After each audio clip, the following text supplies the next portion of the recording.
The year, 1801. The future is looking bleak for America. Foreign powers are vying for possession of the continent. If they prevail, the borders of the U.S. could stop at the Mississippi. Just across the river, there could be a new nation, one whose citizens might speak Spanish or French, or even be part of the British Empire.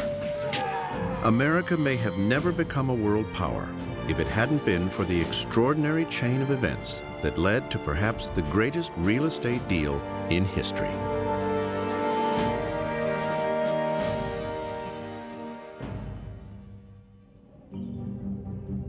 At the dawn of the 19th century, a restless America looked to the west. The population of this young country, some 5.5 million people, needed room to grow. They got their wish on April 30th, 1803, when America was suddenly transformed from 17 states and the Western Territories to a nation nearly double in size. Roughly 828,000 square miles came its way literally overnight.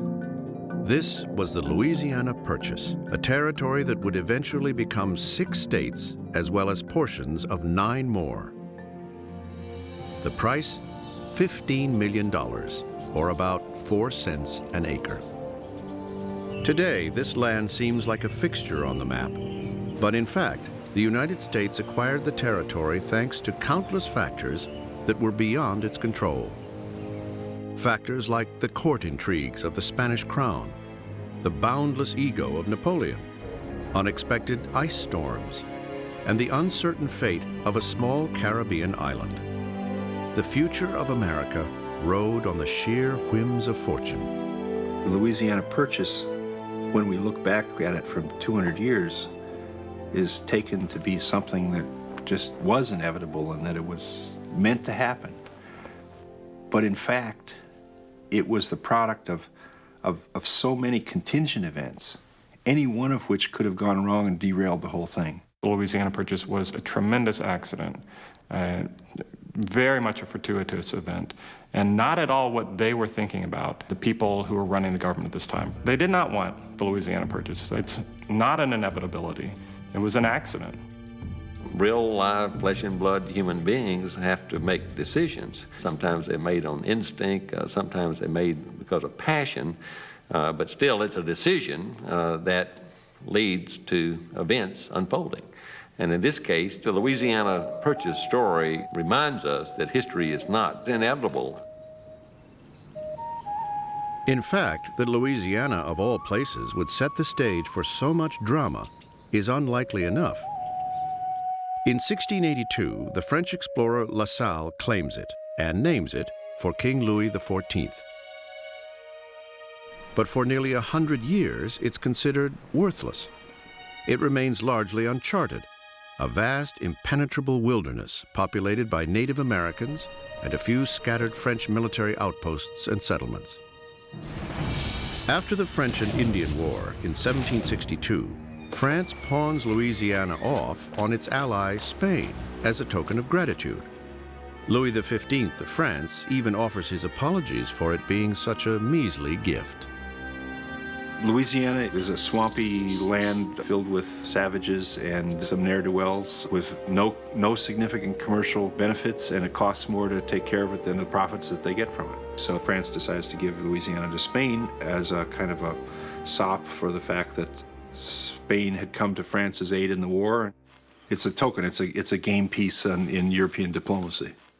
Spain's King Carlos III almost declines the offer, but then decides his new acquisition may be useful after all, as a buffer zone for his precious silver mines in Mexico. From that perspective, for Spain, it was perfectly satisfactory as Louisiana sort of maintained itself as an empty place because it worked. You know, it was a no man's land, if you will. The invaders Carlos fears most are the British. But after the Revolutionary War, Spain confronts a new threat. The Americans are seen as a very dynamic, very aggressive people. They're very much a land-hungry people. They're commercially active. They're having big families and reproducing and growing in population very quickly. And the Spanish understand that a dynamic neighbor, American neighbor, is a threat to them. As America's population is growing, settlers are spreading across the Appalachian Mountains, through the western frontier territories of what are now West Virginia, Tennessee, and Kentucky. Within 14 years of the Revolution, the population there will more than triple to over 160,000. They're settling along the Mississippi and spreading into Spanish Louisiana. And as those numbers of people continue to grow, the Spanish officials in New Orleans are just, they're kind of looking upriver. And I mean, my God, they could overrun us, in a minute if they chose to. And in fact, they could. What draws the settlers ever closer to the Spanish is the economic importance of the Mississippi River itself. In the early 1780s, nearly half of America's produce comes from frontier farms. To ship their goods back east to the seaboard states, the settlers have two options: take the difficult journey overland, or simply slip their goods down the Mississippi and its tributaries and out to the open sea. The Mississippi's waters are the lifeblood of America's commerce. They would load up their barrels of flour and corn and whiskey or whatever they had made on flatboats or rafts and send them down the Ohio and Mississippi rivers. But then you had to ship them onto an ocean-going vessel. And so you need to have a place, a port with warehouse facilities where big ocean-going ships can pull in. That port city is New Orleans, and who controls it is becoming increasingly important. The Spanish hope that by securing the port, they can discourage Americans from spilling across their border. So, in 1784, they closed the lower Mississippi to foreigners. The Americans out west are enraged. There was a sentiment there that we're being abandoned by our own government. They're not securing our most basic rights, and so maybe we should look around and see what sort of deal we can get from the Spanish. In settlements throughout the territory of Kentucky, frontiersmen threatened to break away from the Union. They'd rather become colonists of Spain so their goods could pass through New Orleans. 1787, at a backwoods town in Kentucky, a nondescript shipment arrives. It's hardly noteworthy, save for one odd detail. The shipment of these casks of flour are delivered from New Orleans. Now, this causes suspicion immediately because, of course, if you're in Kentucky, you're exporting flour. You don't have to import flour from New Orleans. And one of them was exceedingly heavy, heavier than a cask of flour should be. Heavier because inside is a cache of gold doubloons. It's one of many payments the Spanish would make to James Wilkinson, once a brigadier general in the American Revolution, now a secret agent for Spain. Just weeks before, Wilkinson met with Spanish officials in New Orleans and promised to use his influence to make Kentucky a province of Spain. His price, $2,000 a year, with at least one installment delivered by barrel. Wilkinson's a wonderful scoundrel.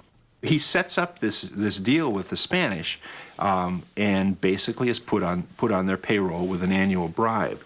And then within weeks, everybody noticed that there were lots of Spanish gold dollars circulating in the neighborhood. Wilkinson's plot, dubbed the Spanish Conspiracy, would fail from lack of support. But other intrigues would follow, threatening the new and very fragile American Union. When we think about the stability of the Republic, today it seems strong. But let's don't forget that of the 13 original colonies, there was still much sentiment toward their own local interest as opposed to national interest. And so we shouldn't be surprised that there would have been talk in the frontier regions of breaking off, because that, in fact, is what the Americans had themselves done from the mother country. The Atlantic states and the Western states certainly thought of a breakup of the Union, East and West, as being something that would probably happen. The Revolution had bound everybody together because they understood the importance of unity to defeat the British. But very quickly thereafter, they started to sense that things were coming unraveled, that some states would really see that their interests were better served by being friendly towards Spain or towards Great Britain or towards France than they might be by friendship with the other 13 states. And so we're going to be 3 nations or 10 nations or 13 nations. They're going to be hostile towards each other. They're going to make war upon each other, just as in Europe. The threat of division would even find its way to the highest echelons of American government. Thomas Jefferson himself may have taken part in an international conspiracy to hand Louisiana over to the French. Paris, July 14, 1789. The spark that ignited the American Revolution now explodes an ocean away in France.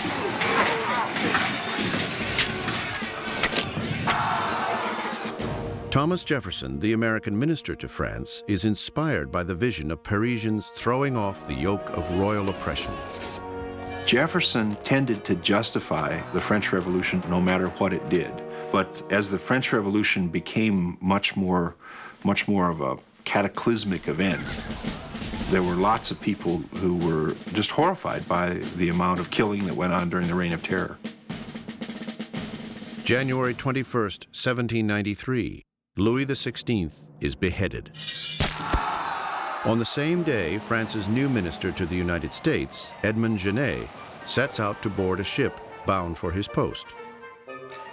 Genet's secret mission is to regain the glory France's monarchy squandered and reclaim Louisiana from Spain. His strategy? To stir up the Americans out west who want access to New Orleans.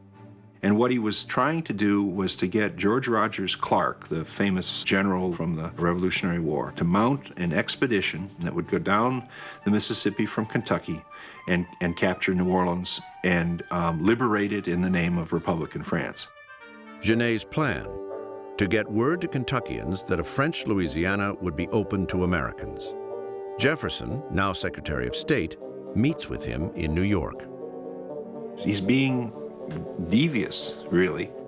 He's encouraging Genet in this idea of sending a French expedition down the Mississippi to capture New Orleans, because ultimately Jefferson is confident that even if the expedition is undertaken as a French expedition, it's going to be carried out by American frontiersmen, and ultimately it's going to work out to the best interest of the United States. But provoking Spain goes against U.S. government neutrality, so Genet's plan must be launched in secret. That happens on July 15, 1793, when a French botanist named André Michaux sets out to explore the West. 10 years before Lewis and Clark, he's traveling with letters of introduction from Jefferson himself. But he's also carrying another letter from Genet, offering funds to George Rogers Clark and his Kentucky militia if they will do France's bidding. Well, Michaux wanders around the hills of Kentucky collecting botanical specimens and stuff. It takes him like forever to get out there. By the time he does arrive, Genet's scheme has been foiled. Both President Washington and the Spanish have gotten wind of Genet's intentions. This wasn't difficult, since Genet was very public in his efforts to arm a ship in Philadelphia to invade Louisiana and proclaim all-out war. Genet has really offended George Washington, and in fact the United States asked the French government to replace him. So Genet becomes out of the picture. The money isn't there for George Rogers Clark. I'm convinced that if Michaux had gotten there more quickly, there's no question in my mind that George Rogers Clark would have gone down the Mississippi and been able to capture New Orleans. So technically they would be taking Louisiana in the name of France, and they would be establishing French authority and raise the tricolor over New Orleans, and you would have had, a French Louisiana. Soon after the Genet affair, Spain recognizes the need to improve relations with America, and access is restored to the New Orleans port. This resolves the issue of who controls Louisiana for Jefferson. He believes the territory will eventually be populated by Americans, Whether the real estate actually becomes part of the United States matters less. Jefferson's ideas about expansion are very interesting. Even when Jefferson was sort of in his most expansive mode and could really envision Americans everywhere, I don't think he envisioned what we live with now, which is a United States that extends to the Pacific and beyond. That would have been a very alien thought for him. On March 4th, 1801, Jefferson becomes the third president of the United States. I don't think Thomas Jefferson would make it in politics today. He took a deliberative approach to issues. He was restrained as he tried to sort out the options. So he was able to approach the Louisiana Purchase in a way very different than, say, a modern president might have. In all the things he did, Jefferson was a cautious man. I think he spent a lot of time thinking through several possibilities. He was not an impulsive person at all. Yet across the Atlantic, in the aftermath of the French Revolution, another leader has emerged who could not be more different in temperament. Napoleon was, I think, the opposite to Jefferson. Napoleon was extremely impulsive. Bonaparte was a man of a very powerful personality, a very powerful confidence that he could make his will happen. He acted as if there was really nothing that was too great for him to attempt, and if he attempted it, he would be able to achieve it. Jefferson, the ultimate man of letters, is deeply averse to war.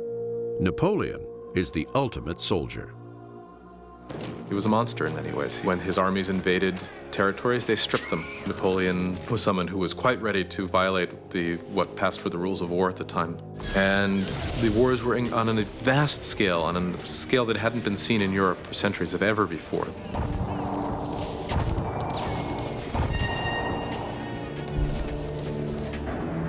They were wars that were incredibly destructive. So it's a mistake to see this as a period of sort of romantic conflict. It was a period of, in many ways, total warfare.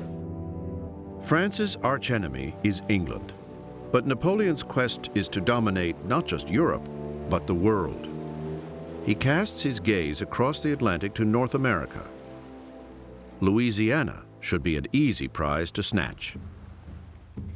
For the Spanish, maintaining forces there is proving to be an expensive proposition. Spain has grown weak under its new king, Carlos IV.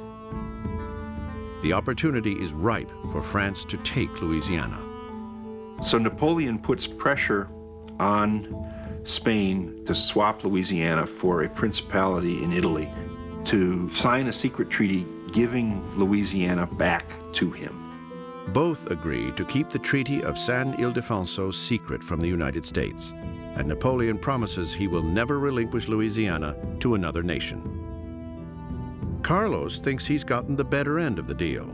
Now he can protect Mexico by replacing his own costly forces in Louisiana with the French army, the most powerful in the world. Better yet, he gets a rich province of France in northern Italy.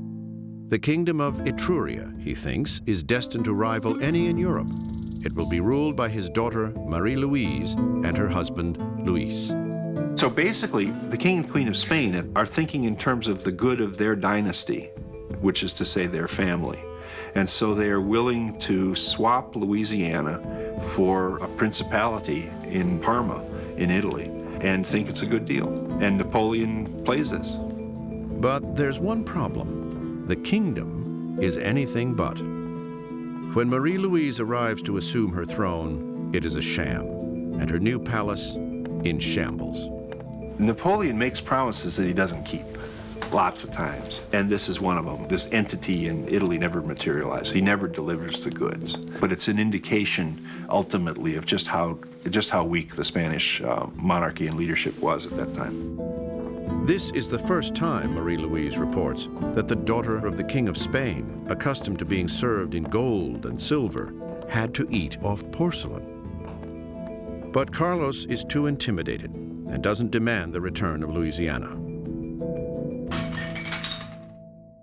And yet, ironically, the French ruler doesn't really value Louisiana for itself. We might think, from our perspective, that Louisiana would be the most important for the French. But in fact, they cared most about the Caribbean. They wanted what they called Saint-Domingue, which we now call Haiti. Louisiana was almost an afterthought for them. Napoleon needs Louisiana only to realize his grander goal. The truth is, if it hadn't been for Haiti and its struggle for independence, the Louisiana Purchase might never have happened.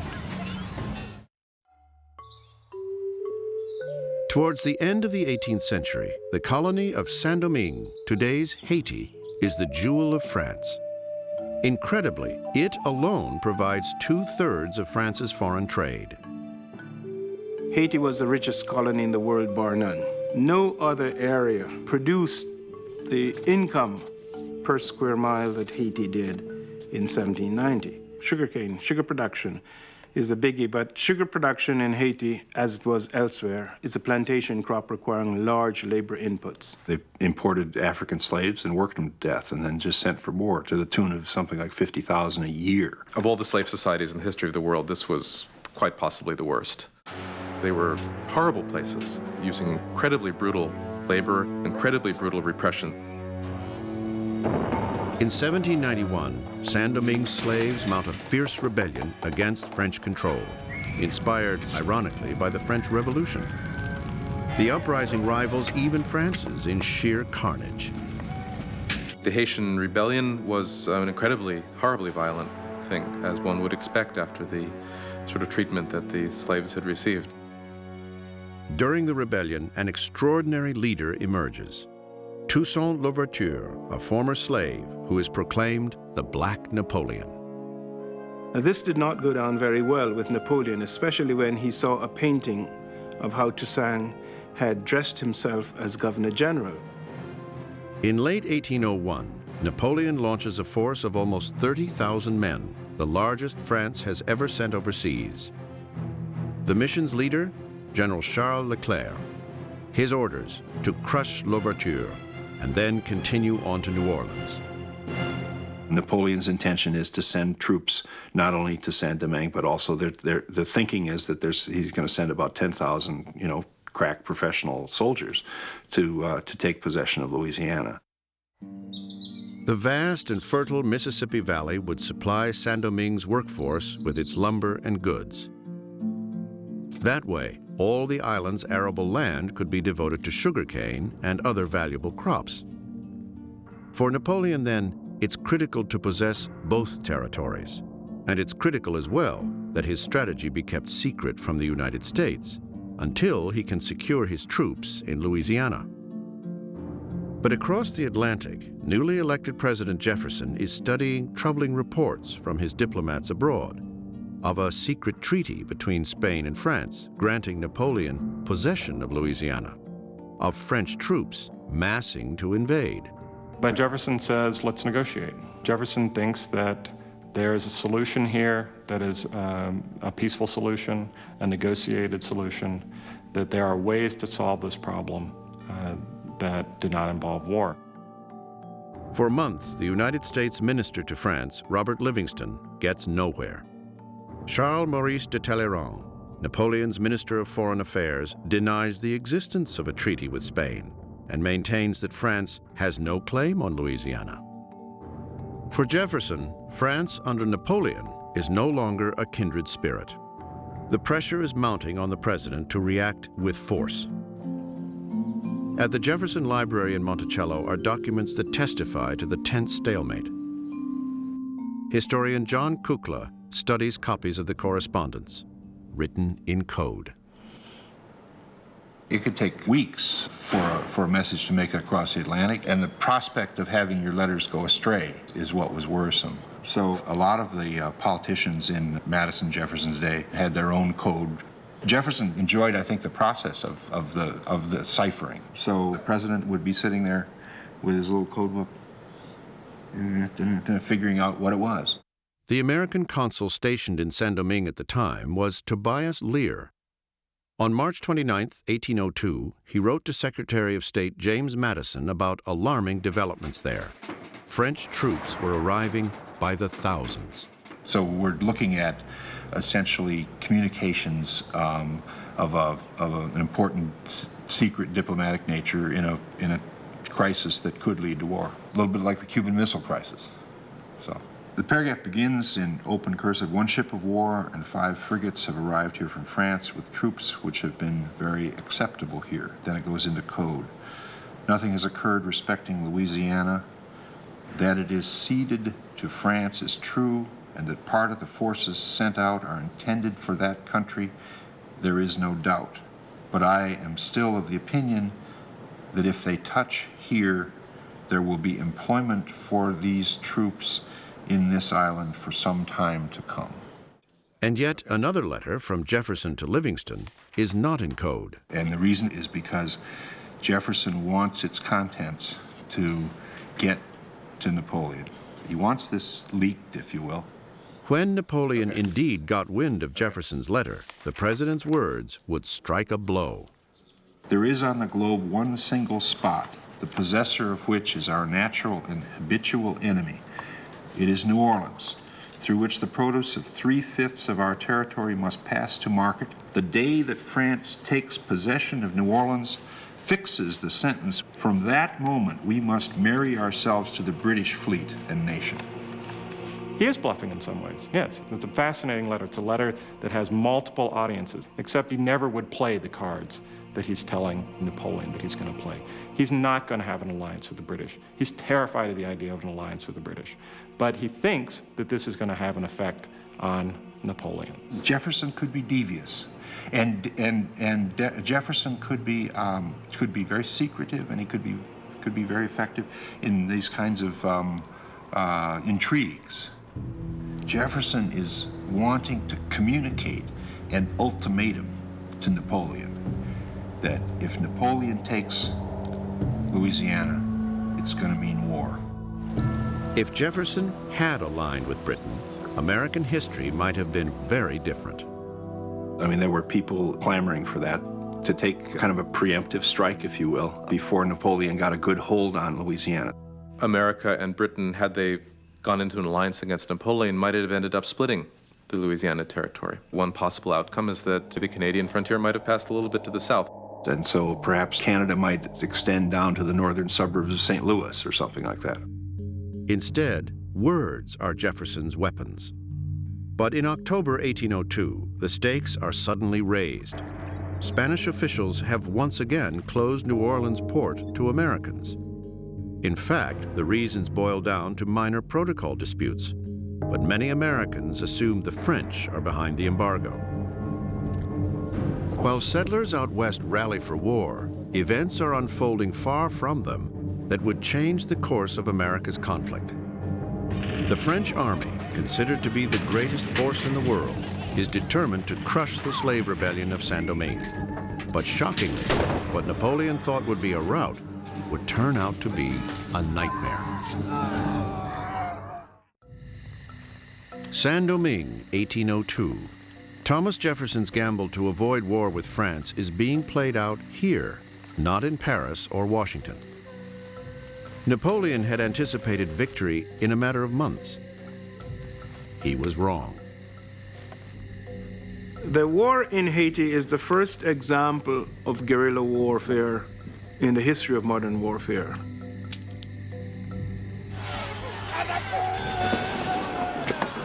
For Haitians, it was the Armageddon. They had nothing to lose by going all out. Losing the war was losing their liberty, and they put their liberty above everything else.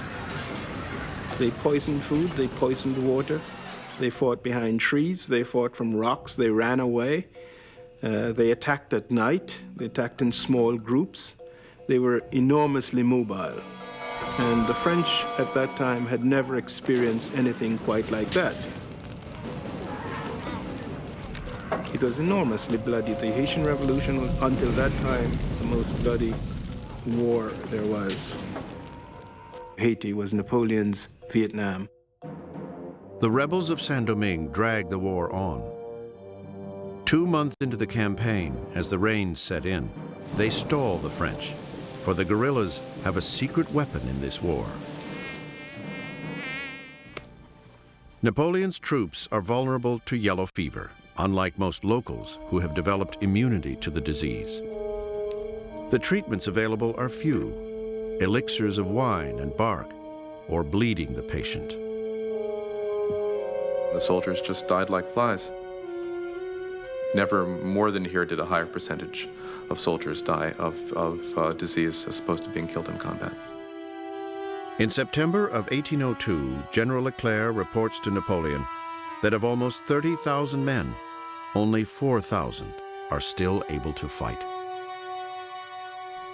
2 months later, Leclerc dies as well.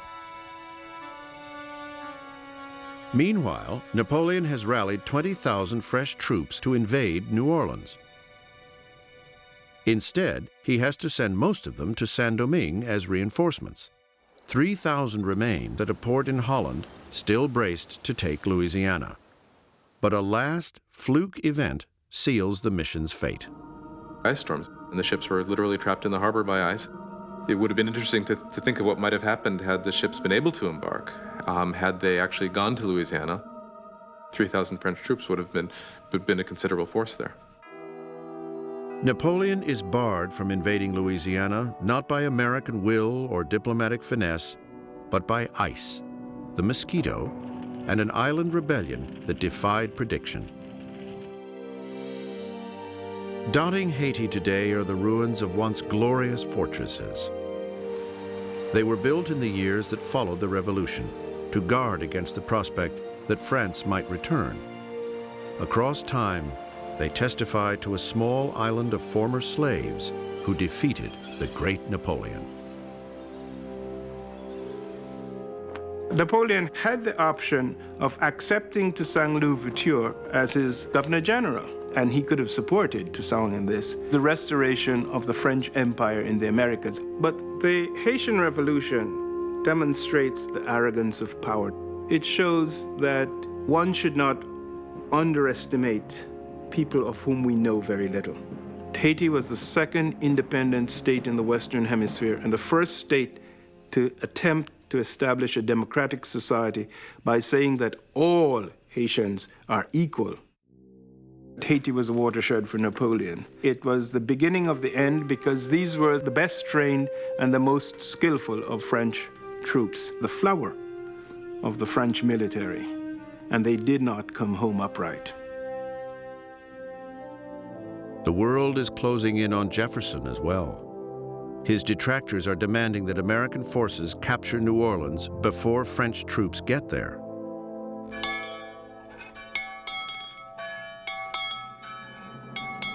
Across the Western territories, frontiersmen muster with drills to ready for the seemingly inevitable assault. One wrote this letter to the Kentucky Gazette. 700,000 persons will not wait for Mr. Jefferson. They are almost in a state of revolt. 3,000 Kentucky militia could put the U.S. in possession of the fairest country in the universe. Good God, can all Western America be dead to their true interests? Or will they blindly allow themselves to come under the French yoke of tyranny? February 1803. Congress passes a resolution directing the president to raise a militia of 80,000 men to invade New Orleans and seize it from the Spanish. Jefferson instead digs in and holds out for his last chance at diplomacy. He appoints one of his closest confidants, James Monroe, as envoy extraordinary to back up Livingston's efforts in Paris. Enormous pressure on Jefferson. But Jefferson's response is very limited, still restrained. All that Jefferson asks for is that Monroe should go over there and get the control of what he calls the Isle of Orleans, which is, say, the city of New Orleans and its environs, because they want control of the port at the mouth of the Mississippi. That's all they want. And so he's prepared to have Monroe go over there and offer to buy it. But while Monroe is en route, France's high officials get word that Napoleon has come to a realization. Renewed war with England is imminent, and France needs funds badly. With Saint-Domingue a lost cause, the Louisiana Territory is as well. And the decision is to offer the Americans not simply the port of New Orleans, but the entire Louisiana Territory, everything from New Orleans up the Mississippi to present-day Canada and then over to the Rockies. There's an incredible convergence of events that that basically put Napoleon in the position of changing his mind about Louisiana. And I think you could argue that if any one of those events hadn't happened, or perhaps hadn't hit him at the right time, it wouldn't have happened. All of these little contingent events that pressured Napoleon into making an offer that was much more than Jefferson was asking for. Hours before Monroe arrives, Livingston is told the news. His startled response? The United States has no interest in all Louisiana, only New Orleans.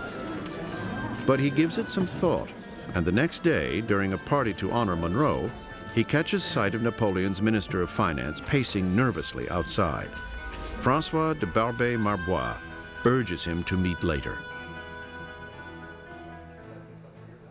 It is late at night, in a hushed conversation between Livingston and Barbé-Marbois, that the Louisiana Purchase comes to be. It's a cataclysmically historic event. It's a major breakthrough. I mean, here's two guys in the middle of the night determining the fate of 40% of what's now the United States, in this huge tract of land that's going to open the way to American expansion, that's going to completely close down all of the French dreams of reestablishing an American empire. It's one of those just kind of mind-blowing, important kind of meetings. Napoleon has authorized a selling price of less than $10 million. But Barbé-Marbois shrewdly begins the negotiation at more than double that amount. In the weeks ahead, a sum is at last agreed upon: $15 million.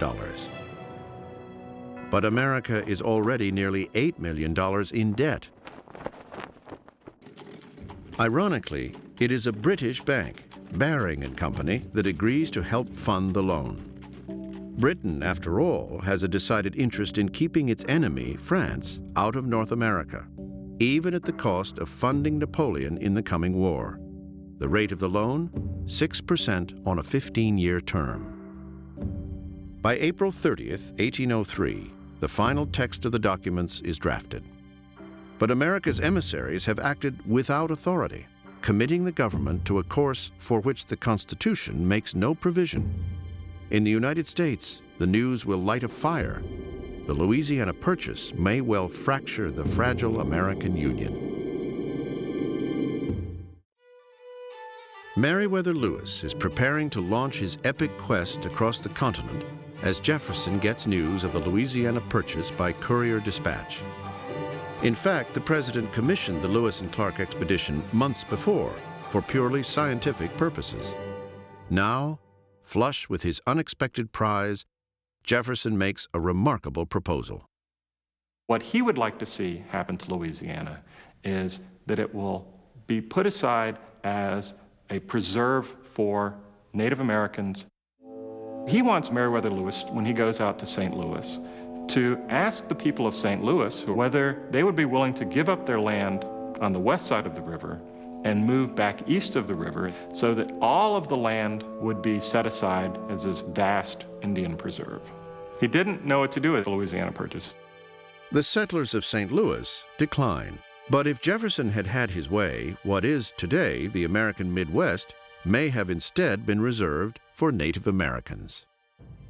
World over, as word of the purchase spreads, reaction to the news is shock.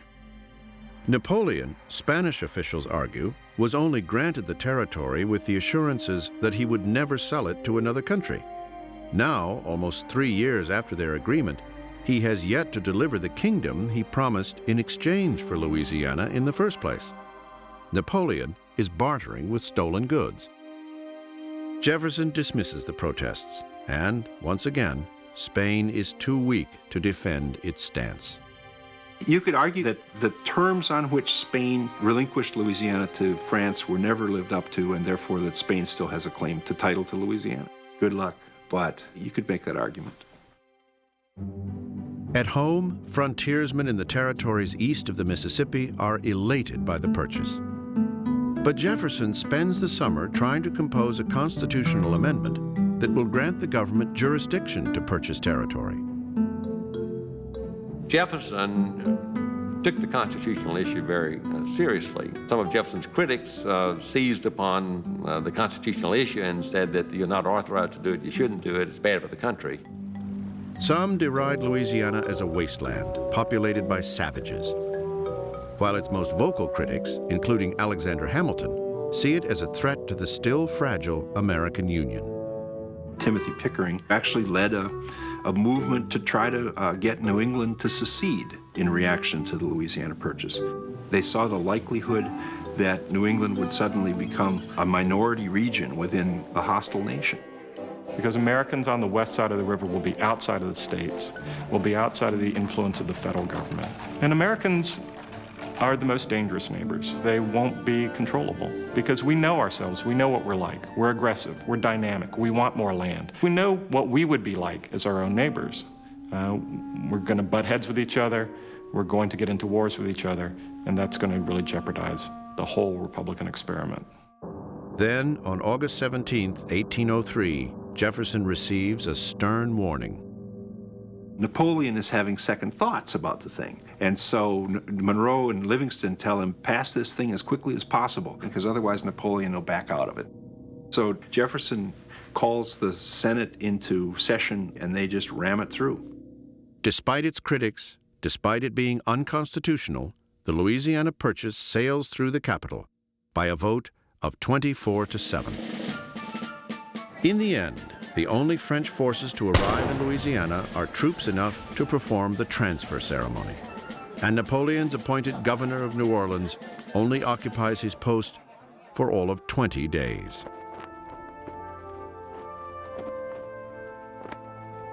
On December 20th, 1803, he solemnly grants the territory to the United States.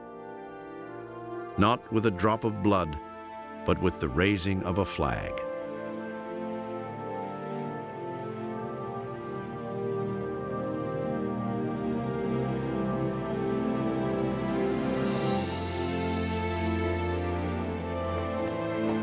And Jefferson's two commissioners look out into this crowd, and they are suddenly horrified because among the crowd are the militia, and in the militia there are free men of color. There's Creoles and French and Spanish and Caribbeans and Native Americans and slaves from Africa. And they're used to a world of black and white where whites are free and blacks are slaves. And here you have armed free people of color. And in some ways, that's been the story of American history for the next 2 centuries. Changed the nation, not just in the boundaries of our geography, but also in all of these human ways. We're still grappling at home with all of the issues that come from the diversity of our population. And we are still grappling in the world with the fact that we are a global power.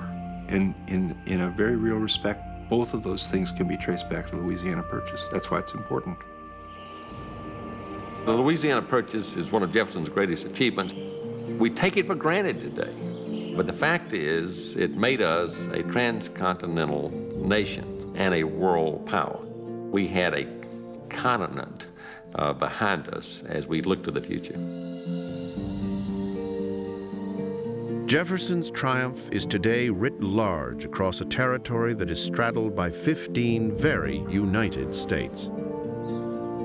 Whether by choice or chance, he succeeded in heralding America's rise to power by extending the nation across a land larger than Western Europe and to a new horizon.